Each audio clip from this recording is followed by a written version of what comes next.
What is China's catastrophic oil gas problem? This is the South China Sea, the single Hindi most देता important and dangerous Russia war. body of water anywhere in the world for the 21st century, and the most likely place where the Third World War could be triggered from. 7 different powers between exist around this Taiwan. sea's perimeter: China, Taiwan, Vietnam, the Philippines, Malaysia, Indonesia, and Brunei. And they all bitterly disagree over their competing maritime claims here. Vietnam claims this much, the Philippines claims this much, Malaysia claims this much, while Brunei claims this much. All 4 of About these the nations' waterworks. maritime claims in the South China Sea overlap the other 3 in at least one other location, and so they all have, to an extent, disagreements with all the others. But all 4 of them are significantly more united, a 5th power to enter into the equation here: the People's Republic of China, who claims for itself nearly the entirety of the whole sea, at the tremendous expense of everybody else's claims around it, in what they call the 9-dash line.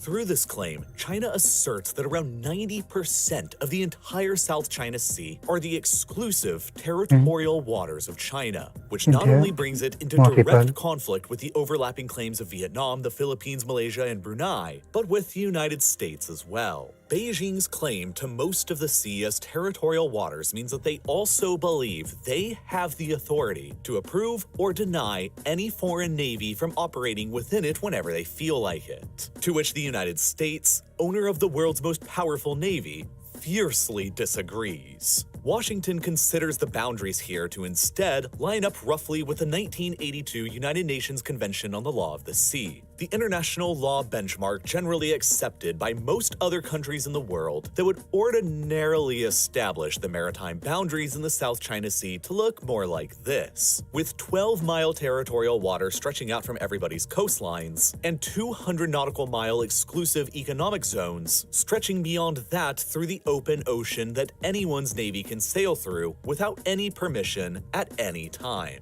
These different maps over the same area, one believed by Beijing, others believed by Vietnam, the Philippines, Malaysia, and Brunei, and another believed by Washington, are all directly at odds with each other and are shoving both of the superpowers into an increasingly dangerous conflict. In order to further enforce their claims, the Chinese have begun rapidly constructing entirely new islands within the sea, covered by naval and air bases bristling with the latest firepower, while the United States has continued their own expanding. naval and air patrols despite all of the Chinese warnings. And while on the surface, it may appear that China's territorial claims here in this sea are overly ambitious, ridiculous, or even reckless, their claim is in fact rooted in Beijing's own fear of the single greatest geopolitical weakness that plagues all of the strategic thinking of the modern Chinese state. A weakness that is so enormous, it could potentially end up destroying the entire country if it ever becomes properly exploited, and yet so small that it only stretches 1.5 miles wide. It is essentially China's equivalent to the Death Star's exhaust port, and it is located right here. The Strait of Malacca, the strategic gate between the Pacific and Indian Oceans, between the Malay Peninsula in the north and the Indonesian island of Sumatra in the south. This natural choke point is geographically the shortest possible path for container and cargo vessels traveling by sea to take while traveling between Europe, the Middle East, and Africa on one side, and East Asia over on the other. As a result, around $3.5 trillion worth of global trade passes through these gates and across the sea lanes of the South China Sea every single year, including an overwhelming 2/3 of China's entire maritime trade volume, 40% of nearby Japan's entire maritime trade, and nearly 1/3 of the total volume of all worldwide trade. But perhaps most critically for you to understand is that these flows of trade usually also include around 15 million barrels of oil a day, and around 1/3 of all the world's traded liquefied natural gas, or LNG. China and Japan, the world's second and third largest global economies respectively, each rely on this single strait for a whopping 80% of all their imports of oil, primarily coming in from Iran and the Arab states around the oil-rich Persian Gulf. Imports that are especially critical for China, as imported oil from abroad makes up 75% of China's entire oil consumption, which ultimately means that roughly 60% of China's entire supply of oil passes through just these 1.5 miles. But China is heavily reliant on this choke point not only because of the energy resources they import through it, but because of the massive volumes of manufactured goods that they also export through it as well to Europe. Exports that largely prop up the very foundation of the modern Chinese economy. These realities lead to a rather obvious problem. If the Strait of Malacca, at only 1.5 miles wide at the narrowest point, were to somehow become obstructed or blocked for a significant amount of time, China's entire economy and society would essentially collapse if given a long enough time. This is because there simply aren't really any good enough geographic alternatives for China's energy imports and manufactured exports to travel through. Any other possible maritime trade routes getting to and from the Chinese east coast would have to reroute around Sumatra and either pass through any of the number of other easily blockadable choke points through the thousands of islands in the Indonesian archipelago, or pass along the long open ocean route around the southern side of Australia. This is why back in 2003, just months after the United States invaded the very oil-rich nation of Iraq, the Chinese president of the time, Hu Jintao, warned of what he called China's Malacca dilemma, the risk of what he referred to as certain hostile foreign powers, like the United States, India, Australia, or others, could blockade Malacca and easily sever China's critical lifelines of energy and strangle Beijing, and thus China's domination over the South China Sea, pushing China's influence directly to the Strait of Malacca itself, became of imperative importance to Beijing's own national security. But fascinatingly, it didn't always used to be like this, because China's current crippling dependence on importing energy from abroad and relying so heavily on the Strait of Malacca is a fairly recent development historically. After all, China is actually, in fact, one of the world's largest producers of oil domestically. They are the 6th largest oil producer in the world today and roughly equivalent to Iraq, with many very large reserves scattered across their northwest, northeast, and immediately offshore. Back in the 1970s and 80s, China used these big reserves to not only be completely oil self-sufficient, but to actually even become an oil exporting nation, primarily to the Japanese, who have basically zero domestic oil reserves of their own and have always been a massive oil importer for their entire modern history as a result. But back at this time, the Chinese economy was absurdly tiny compared to what it is today, accounting for only 1.6% of the entire global economy as recently as just 1987. But beginning in the mid-1980s, China's economy began to experience the era of incredibly explosive and rapid growth. And with that growth came an ever-increasingly hungry economy for more and more energy to continue sustaining and growing it. And by 1993, China crossed a historic turning point that it would never cross back from right up until the present day. Their domestic oil production, while large, was not large enough to keep up with their economy's growing demand, and they had to start importing oil from abroad for the first time in modern history. As China's economy continued to keep seeing meteoric growth year after year, and the hunger for energy continued increasing alongside of it, China suddenly became the world's largest consumer of energy by 2009.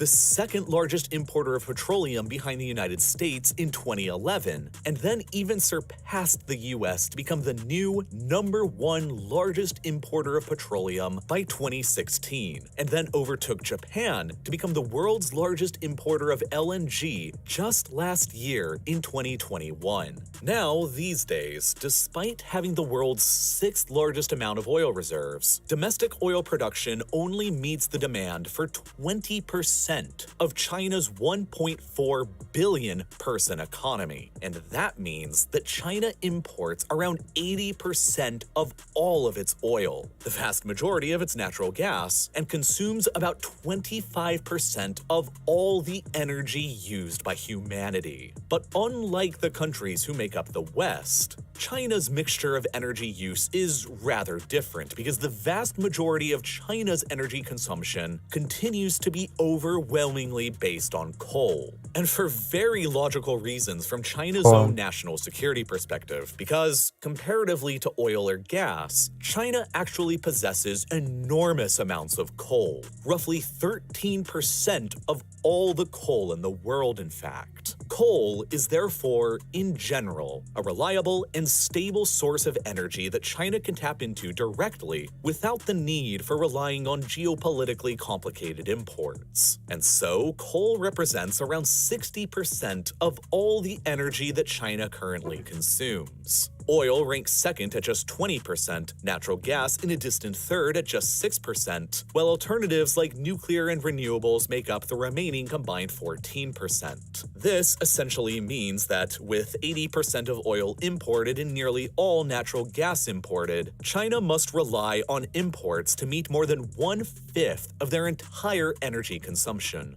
And most of all of that comes from just a single place: the Persian Gulf, the planet's largest concentration of hydrocarbon resources like oil and gas ever discovered. A quarter of the world's oil and 35% of the world's natural gas reserves exist around its shores, separated from the Chinese east coast not by one, but two major geopolitical choke points: the Strait of Hormuz that separates the Gulf from the Indian Ocean, and the Strait of Malacca that separates the Indian Ocean from the Pacific Ocean. 80% of China's imported hydrocarbon supplies come from here and pass through both of these choke points, either of which could theoretically be strangled by the American Navy during a time of war, which is an important factor for Chinese military strategists to consider when contemplating Beijing's long-time ultimate foreign policy objective: the subjugation of Taiwan beneath Beijing's direct rule. The long-standing policy coming from Beijing is that Taiwan is not an independent country, but merely a rebellious province of China. Taiwan, of course, for all intents and purposes, truly is a de facto independent country in nearly every conceivable way except for name. And that's because Beijing has been incredibly explicit for years now that if Taiwan were to ever formally make a move towards an outright declaration of independence, separating itself from China, Beijing would unconditionally utilize military force and even go to war to prevent it from happening. Beijing knows that if the time ever comes when diplomacy has failed and they mobilize for war and an invasion of Taiwan across the Taiwan Strait, it would likely also mean going to war against Taiwan's greatest defender and supporter, the United States. In that event, the American Navy would be almost certain to at least attempt a blockade of the Malacca Strait in order to starve China's military and society out of their critical supplies of fuel.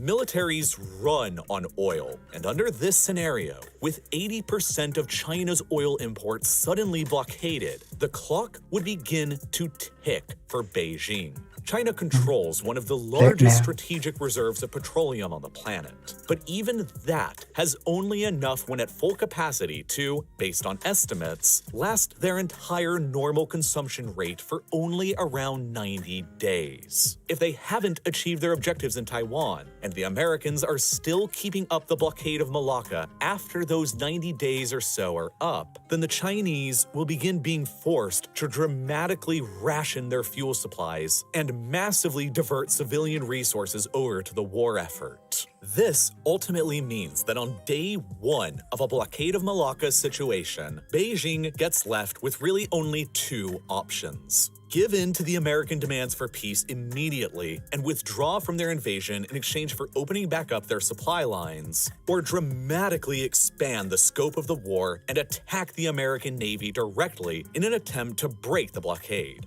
Or, even almost unthinkably, attack the American Navy first before the invasion of Taiwan even begins, in order to deliver a crippling blow before they could enact the blockade. This 21st century situation rhymes eerily with that of the United States and Japan in the previous century. In August of 1941, America, who at the time supplied some 80% of the oil to the Japanese Empire, slapped an embargo on their supply, leaving the Japanese with almost the exact same two choices that could be left to China this century. And against all the conventional wisdom of the time within the West, Japan ultimately chose the latter and seemingly more insane option by dramatically expanding the scope of the war and attacking the American Navy in a preemptive strike at Pearl Harbor. And the result was a brutal 4-year-long total war across the Pacific that ended in 2 nuclear strikes.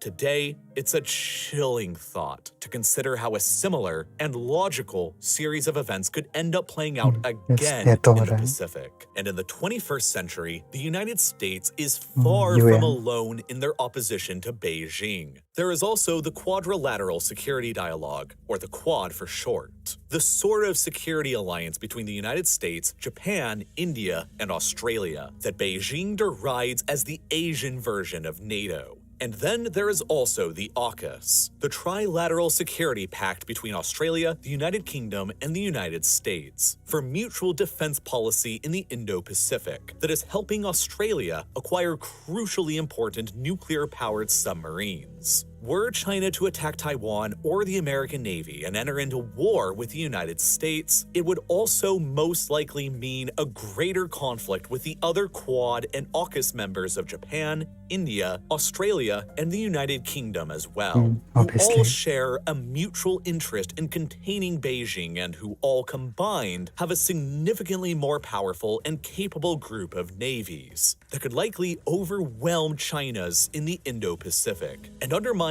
all of China's objectives. Therefore, being well aware of this enormous problem now for decades, the Chinese have been taking tremendous steps to make sure that they can overcome it by any and all means necessary. The first and most obvious way has been to dramatically expand the power, budget, and capabilities of the Chinese Navy in order to more directly compete at sea with the fleets of the Quad and AUKUS allies. Within the past 20 years, the Chinese military budget has exploded by more than 6-fold. Using the latest comparative numbers, the Chinese military budget is now at around $240 billion a year, more than what the Soviet Union spent on their military at the height of the Cold War in the late 1980s, even when adjusted for inflation today, while the United States spends more than 3 times them at around $850 billion a year, or around 70% of what they were spending back during the Cold War when adjusted for inflation. Worldwide, China and the United States alone represent roughly half of all global military spending,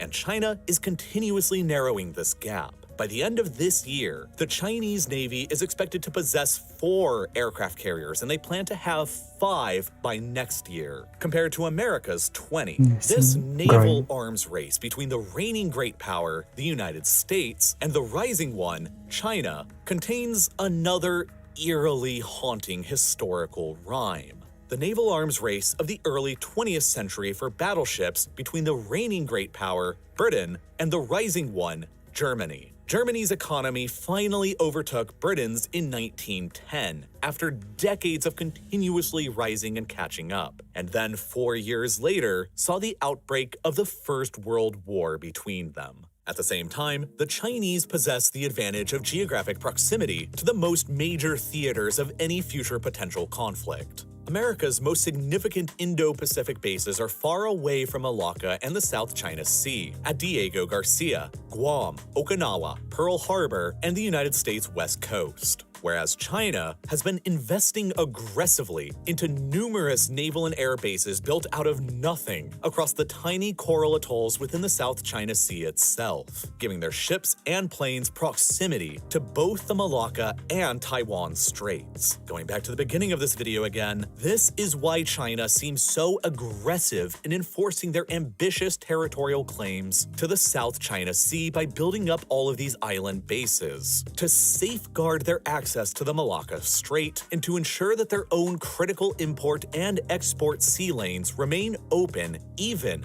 during a major international crisis. If that means inflaming relations with Vietnam, the Philippines, Malaysia, and Brunei, then so be it, from Beijing's perspective. It's a calculated price that they're willing to pay for the greater security of the state. But perhaps the biggest way that Beijing is attempting to overcome their Malacca dilemma is not through increased naval power, but through increased methods of getting their energy into the country from abroad. For thousands of years now, goods have traveled across the Eurasian continent between China and the West through vast expanses of mountains, deserts, and steppes across what is known as the Silk Road. It was through this ancient trade route that Chinese inventions like paper and gunpowder made their way westwards, and now in the modern 21st century, the Chinese are attempting to revive this same idea of the ancient Silk Road of the past for Beijing's energy, transportation, and export needs in the present, and they call it the Belt and Road Initiative, or BRI, with a total potential investment of around $1.4 trillion,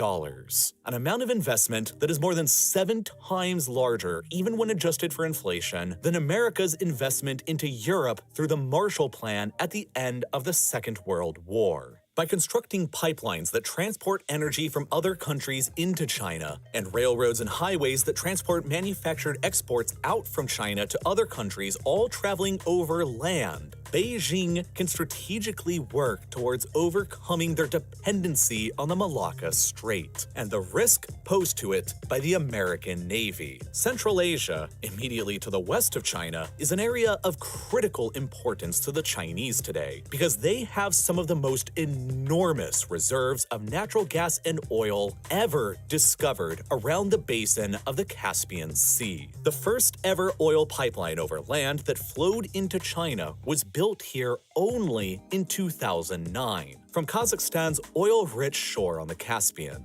Running through China's westernmost Xinjiang province, it is capable of supplying 10 million tons of oil a year to China now, and it was only the first. In the very same year, a natural gas pipeline was constructed beginning in the massive gas fields of Turkmenistan, the 6th largest in the world and nearly double all of the gas reserves of China, and leading directly to China through Xinjiang as well. Today, this pipeline enables gas from Turkmenistan to be shipped 7,000 kilometers away over land to power homes and factories in Shanghai. An entire half of all the gas that Turkmenistan exports abroad now flows through this single pipeline towards China. But these energy projects in Central Asia have become slightly problematic with Russia, the nation who has long considered Central Asia to be within their own sphere of influence. More and more of Central Asia's abundant reserves of energy are flowing through Chinese majority-owned pipelines towards China, and less is flowing through Russian-owned pipelines towards Moscow's traditional market in Europe. But Russia is having to accept the increasing Chinese influence in Central Asia, because China is also rapidly becoming the new largest market for Russia's own massive supplies of energy as well. Russia, with by far the largest reserves of natural gas in the world, and the 2nd largest producer of oil in the world, is one of the world's energy superpowers, and is located directly next door to China, the world's largest consumer of basically all forms of energy. A relationship between Moscow selling energy and Beijing buying it was almost always going to be inevitable, simply based on both nations' geography and geology. And sure enough, it's been really starting to kick off. Just 3 years ago in 2019, the Russians completed their first natural gas pipeline into China, the Power of Siberia, which links their large Chayanda field directly to Manchuria, closer. and many more are being built as we speak. A Power of Siberia 2 pipeline has already been proposed that would pass through Xinjiang and connect China with the same massive gas fields in the Urals region that currently supplies natural gas to Europe, and would double Russian gas exports to China all on its own. A third pipeline is also currently in the works that would connect China with Russia's other large gas fields in Sakhalin. In total, Russia expects to be able to provide China with over 100 billion cubic meters of gas per year through these pipelines, which is currently about half of China's entire imports of gas. But it's not just pipelines that the Russians are building to sell gas to China either. Both sides of this relationship are also investing heavily into liquefied natural gas, or LNG. Far in the north of the Eurasian continent in the Yamal Peninsula is Russia's first and largest LNG plant, and, when fully operational, will be supposedly capable of producing 16.5 million tons of LNG per year. It is considered to be the crown jewel of the Northern Sea Route, the other maritime component of China's ambition to rid itself of its Malacca dilemma. This is a trade route that extends from the Pacific Ocean through the Arctic waters within the exclusive economic zone of Russia, and then into the North Sea and the Northern Atlantic. Currently, parts of this trade route are only free of ice for a couple months out of the year, and the maritime traffic through it is usually pretty small. But in the future, with climate change and warming Arctic temperatures, studies have suggested that this entire passage may be completely ice-free as early as next decade in the 2030s, and large-scale shipping across it may become economically viable by 2040. This new geographic reality will forever alter the world of trade, and specifically help to solve China's Malacca dilemma. When the Northern Sea Route is navigable year-round, it means enormous volumes of ships carrying LNG from Russia's Yamal Peninsula across it to China's east coast. And it means even more enormous volumes of cargo ships taking China's manufactured exports to Europe and North America, a route that, in both instances, will completely circumvent Malacca and dramatically expand the flexibility of China's foreign policy options, and probably enable them to become significantly more aggressive towards Taiwan. This relationship based on energy is the reason why China and Russia appear to be so friendly with each other, and why they each announced in February, mere weeks before the Russian invasion of Ukraine, that their friendship had no limits. With the West cutting their oil and gas purchases from Russia after the invasion, the Russians are seeking new, more eager customers to sell their energy to, and the Chinese, desperate to continue reducing their overdependency on Malacca for their own energy imports, and their high rates of LNG imports from Quad allies like Australia and the United States, are all too eager of a customer. And it just so happens that both Beijing and Moscow are, at the moment, firmly united in their opposition to the United States and the West. And therefore, Beijing will never, ever condemn the Russian invasion of Ukraine, and, if anything, will even tacitly support it. They need the Russians, just like the Russians need the Chinese. But that doesn't mean that Beijing has stopped their search for even more energy imports. Another set of pipelines completed in 2013 and 2014, beginning at the deep water port of Kiokpyu in Myanmar, and transports large volumes of oil and gas across that country to the Chinese city of Kunming. And then, on the other side of India, is Pakistan, one of Beijing's greatest allies and supporters, which, again, revolves around energy and geopolitics. Pakistan is by far to date the single largest recipient of China's Belt and Road investments, amounting to a total of $62 billion, and including the establishment of the strategic port of Gwadar, located nearby to the Strait of Hormuz and the Persian Gulf, a port that could, hypothetically, become a very important stopping point for the Chinese Navy. The the Chinese have proposed the construction of yet another oil pipeline from here that would transport oil directly to Kashgar, in China's own Xinjiang province. But this has proved to be so far a bit too logistically difficult. The geography that this pipeline would have to pass through includes the towering Himalayas, with sharply steep valleys, mighty waterfalls and glaciers, and the occasional earthquake to boot, and freezing temperatures. So while the construction of a pipeline here has so far never been accomplished, they have instead, at a tremendous effort, constructed one of the highest paved highways in the world, the Karakoram Highway. This way, at least trucks carrying fuel and exports can travel between mainland China and the Chinese-invested port at Gwadar, and continue diverting some amounts of supplies around Malacca from Beijing's perspective. In 2019, Pakistan went to the International Monetary Fund for its 12th national bailout since just the late 1980s, which critics have pointed out hands a ton of economic leverage to the Chinese, who invested heavily into the port at Gwadar.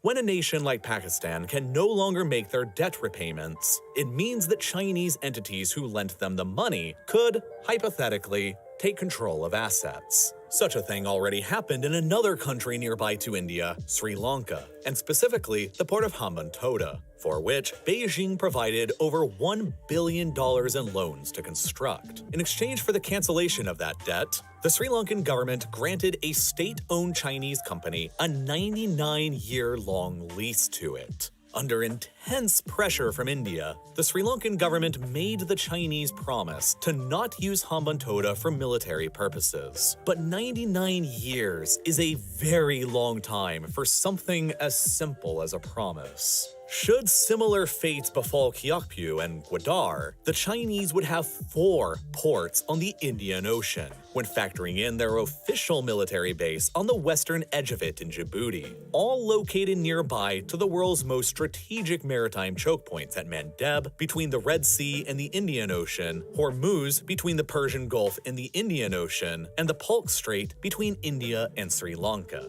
This has led to many geopolitical thinkers within India fearing that China is beginning to effectively surround them. And from Beijing's perspective, containing India, a member of the Quad alongside the United States, Japan, and Australia, is of a very high strategic value. In the event of a great naval war across the Indo-Pacific, China's relationship with Pakistan could, hypothetically, force India into fighting a two-front war. And the ports that surround India might ideally keep the Indian Navy well contained and absent from the fight over the much more important bodies of water around Taiwan, the South China Sea, and Malacca. But the key space on the board of Eurasia for China's overall grand 21st century strategy to end their Malacca dilemma is almost certainly their own province of Xinjiang in the northwest. This single province accounts for around 20% of China's entire domestic reserves of energy, with massive sources of oil, gas, and coal littered across it that ranks Xinjiang first in all of China's provinces for fossil fuel reserves. The Tarim Basin alone inside of the province is the largest single oil and gas-bearing area in all of China. But expanding beyond these domestic reserves, China also has a very, very specific security interest in the neighboring oil and gas-rich Central Asia, immediately to the west of Xinjiang.